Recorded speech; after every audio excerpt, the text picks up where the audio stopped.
added millions of jobs. And while they were doing that, they were shipping all the manufacturing jobs over to China, right over there. Straight over to China. Absolutely. And we based our economy on finance. Yes. Okay, that's what happened. Yeah. And then when finance went through the gutter, then we suffer.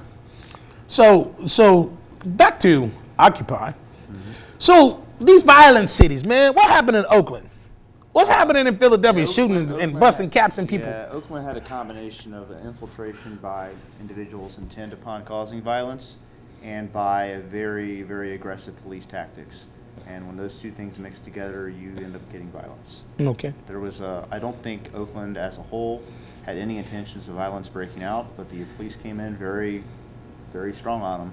Mm-hmm. And you had a few people that, for all we know, could have been plants.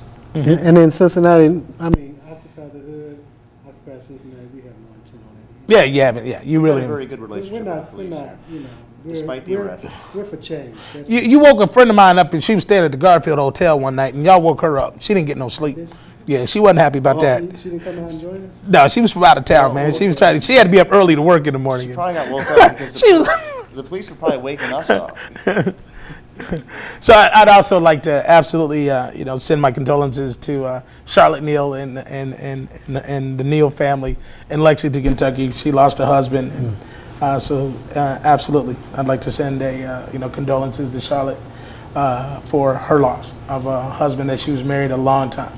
The woman that they woke up, she was married to her husband for a long time. And if there's ever a soulmate, Charlotte and Mike were absolutely soulmates. So I'd like to send my condolences to their family. So when we think about that, I mean, but isn't that part of what the opportunity is that don't we run the risk when we are doing a city-based grassroots movement that you are going to have those people? Because if I'm homeless and I see Occupy coming, I'm like, ooh, they got food, they got tents. I got some people I can hang with. So part of it is that I don't think people understand that because you're in the streets and you're maintaining a presence in the streets or in the hood, that you're naturally going to be in an element where there's people that are already there. Mm-hmm. So to me, it seems like, I'm like, no, it's not those individuals that have the philosophies of the Occupy. Mm-hmm. It's the people that are there because they just happen to be there. But it's easy for the media to spin it. Yeah. Absolutely. Yeah, and like Occupy the Hood, I was raised in Avondale, so, half those guys up there anyway, I know them anyway, so I talk to them, Mm-hmm. If they come to an action that we talk to them. They know us. They know and with my history, my family history, a lot of those guys know me, and I don't even know them. Mm-hmm. Yeah, I've spent many years in Over the Rhine and Walnut Hills myself, so I'm very familiar with the city and some of the individuals that came around. Yeah. You spend time at the yacht club back in the day? No. Elements? She said, Vanessa said I was, like with them dreads, he was somewhere, wasn't he? Yeah. Puff passing. So I'll throw something to Vanessa. I'm going to get back to these hard questions. So here, let's go back and answer the question. Would the world care, would Occupy be an issue if this weren't something that affected everyday white America? Would there have been an Occupy movement had not it been for the fact that unemployment, underemployment at 20%, 25% in some states, if it didn't affect your everyday white American, if foreclosures didn't land in the lap of white America, would we have ever had an Occupy movement? I think, go ahead, Vanessa. No, you go ahead. You're doing fine. Actually, I think. Oh, you don't want that one, huh, Vanessa? I'll field another one. Oh. I actually heard you speak on this very issue before in an Occupy the Hood meeting. Yeah. And you actually spoke pretty eloquently about this. So. Oh, you don't want to do it on camera? Well, so come up the camera. When you talk about need and inequalities, we've always faced inequalities in the hood generationally. And we're glad, actually, to have the support of the other half, if you will, the other part of the 99%, because actually we're in more like the 30% range as the African American community in the hood. And generationally, we just haven't had the same type of resources that other races have had. to say, we can call an uncle or an aunt or a grandparent, when they're in a threat of foreclosure situation and maybe get a little help. Actually, in Hamilton County alone, we're actually 4th in the state as far as foreclosures. And disproportionately, the African American community is more than likely to actually end up losing their homes, even though, numbers-wise, other races have higher numbers as far as foreclosures, but actually, losing ownership affects us a lot more. So, we welcome the support of every race of people, and that's one thing that I can say that we would consider a victory from the Occupy the Hood perspective. We've got all kinds of races of people that are supporting what we're doing and involved in our actions. We just had a very successful action actually on Martin Luther King Day called Living the Dream of Martin Luther King, putting our actions to the streets, and we marched from Martin Luther King Park there at Burton and Reading Road on up Reading Road to where there used to be families in a lot of those multifamilies that are there now, and now they're sitting there empty, fallen trees, debris. Some of them are having the pipe work and things like that stripped from them. So while we're trying to address just living in our communities, we're also surrounded by an increase in the blight that we're seeing in our neighborhoods. And it's just time for the grassroots community to step up and decide to do something about it. And united we stand, divided we fall, and that's our perspective on the approach of things. So are we glad there's some white folks without houses out there and without jobs? It's bad for everybody from a human perspective. There we go. No one's glad for anybody to be homeless or anything like that. Certainly that. And I think it was whether it affected white Americans as much as it did African Americans. I think it was just a natural progression, because every 50 or so years we go through changes in this country. It builds up. It's like the housing bubble. There's some type of bubble that builds up. Depression. You look at the Depression. They came out of a bubble. A bubble. Same as the 2008. The housing bubble. So it was a natural progression, I believe. Okay, good. I have to ask some difficult questions. This is my job here. Do you have any? Do I have any? Yeah, what's the role, fools? No. So, what does Occupy Cincinnati and Occupy the Hood feel the role of government plays in changing the economic climate? I mean, because both local and federal government. Giving what's more that control back to communities is a big first step. We've got groups, for lack of a better example, 3CDC, that have come into Over the Rhine, and people have been displaced, and we've had Washington Park, occupied by the 1%. By the establishment. And we're seeing a lot of our public spaces turned over to corporate interests. And what is that going to mean for us, once all the bulldozers have left and everything's in shiny and new, and we don't have access to it anymore? And if you take, as far as local government economics, even if you take Cincinnati City Council, they're trying to take away the Job Creation Committee. They've been talking about that for the past week. The one that Councilman Charlie Winburn, he's over that committee. They're trying to take away that. That's one committee that I don't know how effective they've been, but we do need that committee. So okay. Yeah. Now here's the thing that Vanessa, I had to push back on you with 3CDC. Yes. That part of me, having been downtown on the before and after, I look at the quality of the before and after and saying that the quality of life for most people was better after.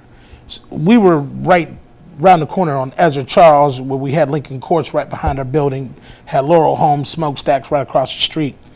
I remember going up Vine Street, and the blocks used to be so hot that we have all these organizations that were responsible for job creation. I mean, I could go on for days. The Urban League, Hamilton County Community Action Agency, Jobs Plus, Cincinnati Works, Genesis, Unemployment Office. You had the on-the-job OTJ with Department of Jobs and Family Services. And so you had Goodwill Industries. I mean, I could go on and on with everybody that was in the business of jobs. And I thought that we had some good ones. Cincinnati Works was probably at the top. And so when you look at that, and I looked at the before and after, to me, I look at the viability of what I see now in a city, And I'm like, how do you fault 3CDC for making what was not viable? I mean, Green Street, right around the corner, Green and Vine, I mean, people getting shot up there. Pleasant Street was not so pleasant.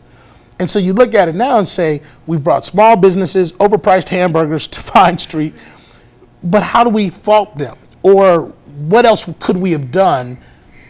Seeing as we had so many of us that were for years and years working on developing in it. Well, I just want to speak briefly and I let the others. Me and Vanessa, we were just talking about how low the crime is down here, but when it was predominantly black up and down the street, where was the police doing their job effectively? You know, lower crime and stuff like that.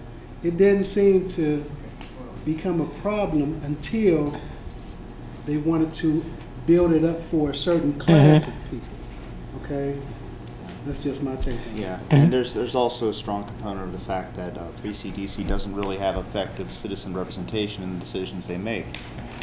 That's one, I think, one of the biggest problems that we have with tax dollars that the citizens of the city pay going into an effort like 3CDC is ultimately they're not answerable to the citizens of the city. And I think that's a pretty big problem when you have a private entity, nonprofit. Yeah, I would say they're nonprofit. They may be nonprofit, but a chunk of their money comes from businesses, and a chunk of that money comes from the public, or the property comes from the public. But then the private businesses effectively have control over everything. Certainly, but they've had minority inclusion. I mean, there's a group of minorities, young minorities, that own some developments in the entire over the Rhine area and in the downtown I area. would also point out the population has declined. Yeah, in of the last course. 10 years. Yeah. We've I mean, lost it's the population in this neighborhood. But my thing is that here's the thing that, people think I'm left of center. But when I look at how much resources were put, I mean, we can go back to the Model Cities project. My father was Model Cities back in the city of Dayton, Ohio. We saw what happened when you gave people money. Even when you look at the issues over here at City West, with all the issues with the money, is when you give the community money, you have to be careful with that one too. And because that was, I mean, there's been catastrophes, however you look at it, somebody's going to be having their hands where they shouldn't have their hands. And so I think that's always happened. But I think that the model cities turned into be concrete ghettos. We know that. When they built the Robert Taylor projects, when they built Laurel Homes, Lincoln Courts, that we created these pockets of poverty. And I think that didn't work. I think the philosophies for me around mixed income neighborhoods is always a better option. Therefore, you have different groups of people and different value sets in the same community. If you have a pocket of poverty, then you're going to have that community that is inundated, immersed with those individuals that have a lot of issues. We all got issues. I got a little twitch, but to me, spreading them out, and first of all, they didn't own anything, they didn't control anything, and so for me, spreading people out wasn't necessarily the worst option because they weren't paying to live there anywhere. But if you put someone in a neighborhood with college-educated people, where the friends are now going to schools with people who they go to their houses, and there's a transfer of values, I don't know, that makes common sense to me. I agree with that. Versus fighting for the hood. I would agree with that, but at this point in time, what's occurring is 3CDC is buying up public Everything. property and private property. Yes. And in many cases, the cost of living in the neighborhood goes up to such a point. Yeah, it does. that Well, they can't, the, yeah. The direction things are heading Yes. is that it will not be a mixed income neighborhood, Yeah. and the low income individuals are going to be moved out. But City West, I mean, all this is pretty much still mixed income, though. Yeah, for the moment. But only time will tell. But it's still a middle income. But that's not 3CDC though either. That wasn't And 3CDC. also, the highest income over the Rhine has the highest income Disparity in the country. But it's a small community. Literally there were only 3,000 residents that lived in over the Rhine. So it wasn't like it was a large community anyway. The traffic that was coming through over the Rhine was drug traffic. So for those years that I've worked downtown, it was drug traffic. Most people from Kentucky coming up and picking up some weed and other stuff. But it was outside traffic. And so you have to also understand, they got rid of that corridor. So a lot of that, when they got rid of the elements on the block, that they got rid of that corridor for drug traffic and prostitution. Well, I'd like to say this. Where'd How they much go? how much of that is attributable to 3CDC, though, or effective policing? I would argue that it's more effective policing than 3CDC's presence in the neighborhood. But you have to remember is that when it was effective policing, that people were complaining about police harassment. I don't believe it was effective. I mean, there was a whole, but I mean, that changed when we went to problem-oriented policing, and I was on CAN, and so I was on the Police and Justice Action team that went and looked at all of those issues, and certainly the biggest issue was customer service, and I think that it certainly helped. The fact that you changed your policing models, and the Cincinnati Police Department has changed since April of 2001. Yeah, I mean, they've changed tremendously. So, I think that's contributed more to the success of the neighborhood than 3CDC's presence. Oh yeah, of course. And one of the things that I do want to say in reference to 3CDC and the power that they were given by our city government is at one point neighborhood groups could go to community development and planning and have proposals submitted, have access to NSP dollars, CDBG dollars, HUD dollars directly from the city. But now all of that control has been given to 3CDC. So if you take away citizen representation at the government level and give it to a private entity, that spells trouble no matter what economic level you're looking at. Mm-hmm. So that's one of the issues that we've had with so much power being given to 3CDC. They also have, for the most part, displaced a lot of people, whereas the low-income housing that used to exist in downtown proper, with the exception for the Anna Louise Inn, all of that's gone now. The Metropole's gone. There are several other Page Tower's still there. I'm sorry? Page Towers, what about like Page Towers and Uptown Towers? That's not downtown proper. Okay, you're talking about, yeah. I'm talking about in downtown. So a lot of that low-income representation, when you speak of mixed-income communities, that's gone from downtown now.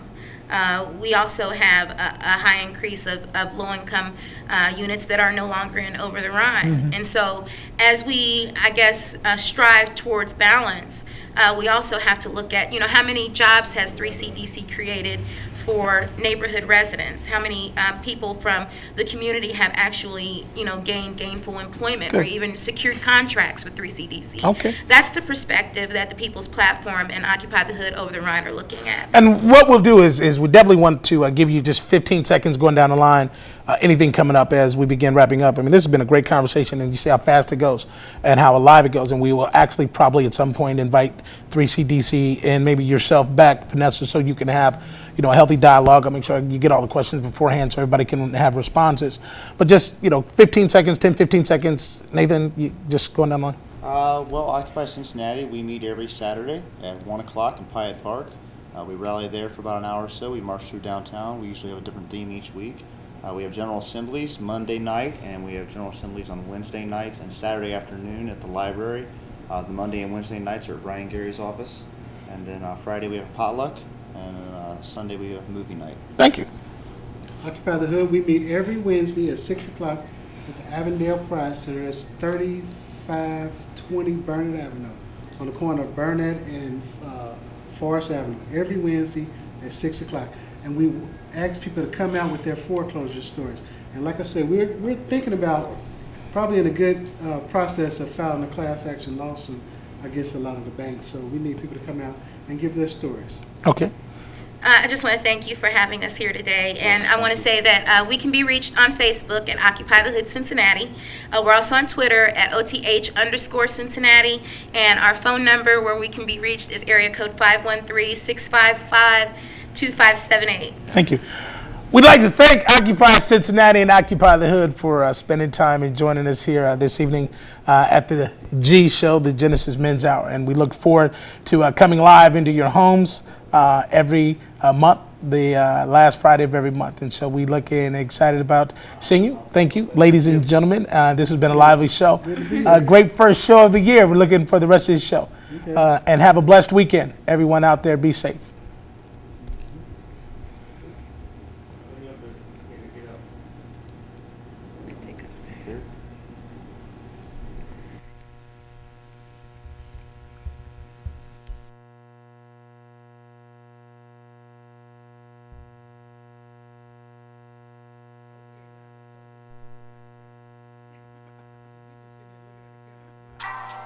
Close your eyes and imagine this story. It's the journey of a boy.